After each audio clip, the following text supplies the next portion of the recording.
Hello my dear students, मेरा नाम पंकज सिन्हा है। मैं पिछले 15 सालों से नीट के लिए पढ़ा रहा हूँ। मैं जूलॉजी पढ़ाता हूँ और जूलॉजी में हमने बहुत सारे वीडियो बनाए हैं। हर चैप्टर, हर टॉपिक वाइज हमने वीडियो बनाए हैं और हम माइंड मैनेजमेंट पे भी मैं काम करता हूँ। माइंड के फंक्शनिंग पे भी मैंने कितने वीडियोस डाले हैं। वो आज हम लोग क्या है कि हम लोग जो वीडियोस बनाने जा रहे हैं, आज है हमारा केमिकल कोऑर्डिनेशन पे हम लोग बात करते हैं। केमिकल कोऑर्डिनेशन एंड इंटीग्रेशन, उसमें हम लोग केमिकल कोऑर्डिनेशन, जो केमिकल के द्वारा पूरे बॉडी के प्रॉपर फंक्शनिंग को कंट्रोल किया जाता है, ये केमिकल कोऑर्डिनेशन में आते हैं। और केमिकल कोऑर्डिनेशन, दीज केमिकल्स को बोलते हैं हार्मोन। तो हार्मोन्स एक तरह का मैसेंजर का काम करता है जो हमेशा टारगेट ऑर्गन पे काम करता है। तो यहाँ पे देखते हैं हम लोग ज़्यादा, तो यहाँ पे हम लोग देखेंगे पिट्यूटरी, हाइपोथैलेमिक, जो हाइपोथैलेमस हमारे बॉडी एक्सिस पे है, जो ग्लैंड्स होते हैं उसको बोलते हैं एंडोक्राइन ग्लैंड, डक्टस ग्लैंड होते हैं। और ये हमारे सबसे पहले hypothalamus, pituitary, pineal, thyroid, parathyroid, thymus, pancreas, adrenal, gonads, ये सब पूरे एंडोक्राइन ग्लैंड होते हैं। तो हम लोग सबसे पहले स्टार्ट करते हैं आज के हाइपोथैलेमिक पिट्यूटरी कंट्रोल। देखिए यहाँ पे हम लोग बात करते हैं क्या है, हाइपोथैलेमिक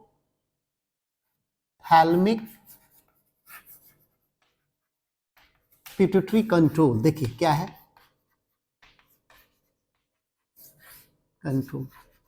देखिए कैसे हाइपोथैलेमस और पिट्यूटरी का साथ में कंट्रोल होते हैं, हम लोग यहाँ पे भी देखते चलेंगे। सबसे पहले जो है हाइपोथैलेमस की बात करेंगे। तो हाइपोथैलेमस जो है आपका, सबसे पहले हम एक डायग्राम बनाएंगे हाइपोथैलेमस का। ठीक है, इस तरह का डायग्राम बनाएंगे। ठीक है, ये इस तरह का हम लोग डायग्राम, ये इस तरह का डायग्राम। देखिए ये हम लोग एक बनाए हाइपोथैलेमस, थैलेमस, और दूसरा डायग्राम जो है पिट्यूटरी। ये क्या है, पिट्यूटरी। और ये दोनों को कंट्रोल कनेक्ट करता है एक चीज होते हैं जिसको बोलते हैं इनफंडीबुलम। ठीक है, ये हमने बताया। और उसके बाद हाइपोथैलेमस जो है आपका पार्ट होता है डायसेप्लिन का, जो फ्लोर बनाता है। हाइपोथैलेमस बहुत सारे कंट्रोल करते हैं, ये न्यूरो हार्मोन और रिलीजिंग फैक्टर सिक्रीट करते हैं। और ये जो आपके क्या करते हैं, ये कंट्रोल करते हैं, इसके स्टिमुलेट करते हैं। ये वाला भाग होता है एंटीरियर पिट्यूटरी। क्या बोलते हैं, एंटीरियर पिट्यूटरी। और इधर वाले होते हैं पोस्टीरियर पिट्यूटरी। और ये बीच में एक और लोब्स होते हैं जिसको बोलते हैं इंटरमीडिएट पिट्यूटरी या इंटरमीडिएट लोब भी बोलते हैं। ये आपका ये पूरी है, ये आपका हमने। और यहाँ पे जो 6 सेल्स जो होते हैं जिसका नाम होता है न्यूरोसिक्रेटरी सेल्स होते हैं। क्या नाम बोलते हैं, न्यूरोसिक्रेटरी सेल्स। इस तरह का सेल्स होते हैं यहाँ। हाँ, ये जो इस तरह का यहाँ पे सिक्रीट करते हैं, ये कैपिलरीज है। और ये कैपिलरी जाके ये फिर यहाँ से बड़ा सा कैपिलरीज में खुलता है और ये बाहर निकलता है। ये वाले वेन को बोलते हैं पोर्टल वेन। तो दो कैपिलरीज के बीच में जो वेन पाया जाता है उसको बोलते हैं पोर्टल वेन। तो ये पोर्टल वेन है। और हाइपोफिजियल पोर्टल वेन बोलते हैं ठीक है। और यहाँ पे, और इसके जो न्यूरोसिक्रेटरी सेल्स होते हैं, इसके न्यूरोसिक्रेटरी सेल्स जो होते हैं, इसका एक्सॉन ही पूरे इसको बनाता है, पोस्टीरियर पिट्यूटरी को। तो ये वाला एंटीरियर पिट्यूटरी को बोलते हैं आपका एडिनोहाइपोफाइसिस। इसको बोलते हैं हाइपोफाइसिस। ठीक है। और पोस्टीरियर पिट्यूटरी को बोलते हैं, दूसरा पोस्टीरियर पिट्यूटरी को बोलते हैं न्यूरॉन का बनाता है, तो न्यूरो हाइपोफाइसिस। ये तो इसलिए ये दोनों अगर इंटरमीडिएट लोब दोनों में अगर मिल जाए तो इसको बोलते हैं पार्स डिस्टालिस। और इसको अगर सिंगल वाले को बोलते हैं पार्स नर्वोसा। ये आपके हाइपोथैलेमस और पिट्यूटरी के बीच में, पिट्यूटरी जो ग्लैंड्स होते हैं हमारे स्कल में ही पाए जाते हैं, जो हमारा स्फेनॉइड बोन का जो इलोंगेशन होता है वहाँ पे एक सेला टर्सिका बोन होते हैं, कैविटी होते हैं, वहीं पे सिचुएटेड रहते हैं और प्रोटेक्टेड रहते हैं। ये आपकी मैंने बात किया। अब हाइपोथैलेमस सो क्या करता है, रिलीजिंग फैक्टर क्या करता है हाइपोथैलेमस, अगर बात करेंगे हाइपोथैलेमस,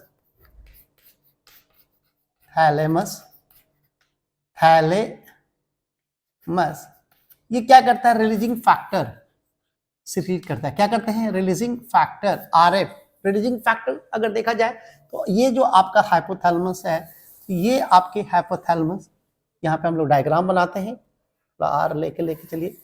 ये जो हम लोग डायग्राम जो बना रहे हैं यहाँ पर रिलीजिंग फैक्टर में, तो इसमें अलग अलग होते हैं।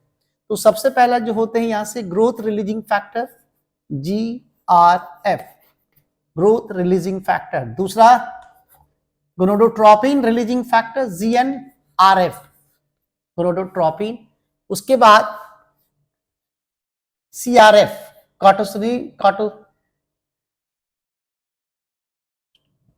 Corticotropin releasing factor. उसके बाद TRF, थायराइड रिलीजिंग फैक्टर।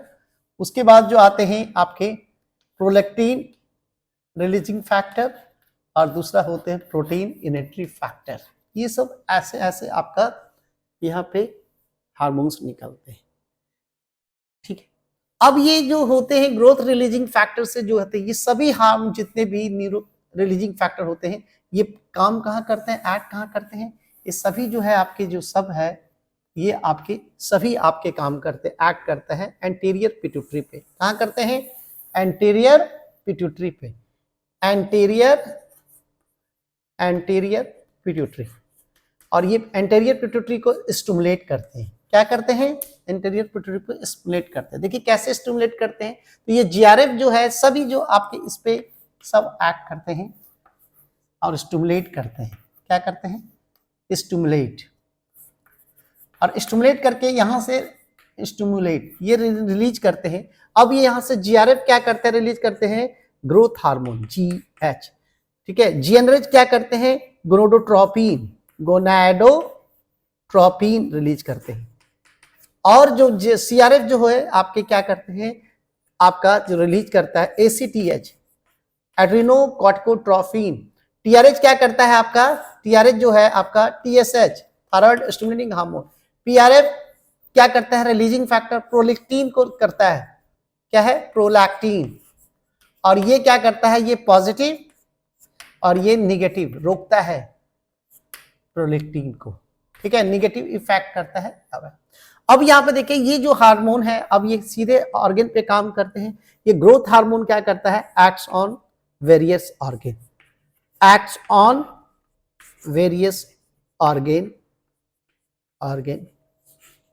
ठीक है, ऑर्गन। मेनली क्या करता है, mainly on liver, mainly on liver. और ये क्या करता है, हेल्प्स इन ग्रोथ, ठीक है, ग्रोथ एंड क्या करता है, ग्रोथ एंड मेटाबॉलिज्म, ठीक है, मेटाबॉलिज्म। ये क्या करता है कि ग्रोथ को बढ़ाता है, एपिफैटिक बोन के रीजन को वहां पे एक्ट करके ये लंबाई को बढ़ाता है, और साथ में मेटाबॉलिज्म करता है। मेटाबॉलिज्म में अगर बात करेंगे तो ये मेटाबॉलिज्म में जो लीवर पे मेटाबॉलिज्म को बढ़ाता है उसका नाम है, ये दो तरह से काम करता है। एक तो प्रोटीन सिंथेसिस, एमिनो एसिड की बिल्डिंग, प्रोटीन सिंथेसिस कराता है, एमिनो एसिड का बिल्डिंग ब्लॉक। और दूसरा लाइपोलाइसिस, ठीक है, लाइपोलाइसिस माने लिपिड को तोड़ता है। तो ये आपके ग्रोथ हार्मोन है। इसके अगर ओवर सिक्रीशन से के कारण क्या करते हैं, दो डिजीज होते हैं, एक तो नाम है एक्रोमेगाली, ठीक है, और दूसरा जो नाम है गिगेंटिज्म। ये दोनों ओवर ग्रोथ होते हैं और ये जो है आपके इंक्रीज लेवल पे बढ़ने पे होते हैं, ठीक है। जब ग्रोथ हार्मोन का सिक्रेशन ज्यादा होता है, ये गिगेंटिज्म, इसमें क्या होता है, लंबाई इतने तेज होता है, लंबा पतला दुबला होता है, और इसके जो सोल्जर कम हो, इसमें सोल्जर भी बढ़ जाते हैं और थोड़ा जेंट लाइक स्ट्रक्चर बनते हैं। और एक जो होते हैं जो अंडर सिक्रेशन से होते हैं, उसका बोलते हैं, उसका नाम है ड्वार्फिज्म, क्या बोलते हैं, ड्वार्फिज्म, ये नीचे under secretion of growth hormone. तो ये आपके यहाँ पे ऐसे चलते हैं, ये यहाँ पे इस तरह से काम करते हैं ग्रोथ।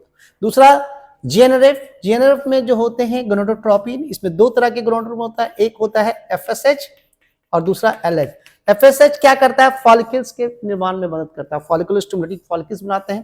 तो ये फीमेल में जो फॉलिकल्स बनाते हैं, फॉलिकल्स के बढ़ के हार्मोन सीक्रेट करते हैं, एस्ट्रोजन एंड प्रोजेस्टेरोन हार्मोन। दूसरा जो होते हैं ये मेल में क्या करते हैं, सर्टालाइज सेल को एक्टिवेट करता है, जिसके कारण से आपका एंड्रोजन बाइंडिंग प्रोटीन बनता है और साथ में स्पर्मेटोजेनेसिस के लिए रिस्पॉन्सिबल होता है और साथ में इनहिबिट भी करते हैं। एलएच क्या ही करता है, क्या करता है, ओवुलेशन में मदद करता है, ओवुलेशन, ठीक है, ओवुलेशन में मदद करता है।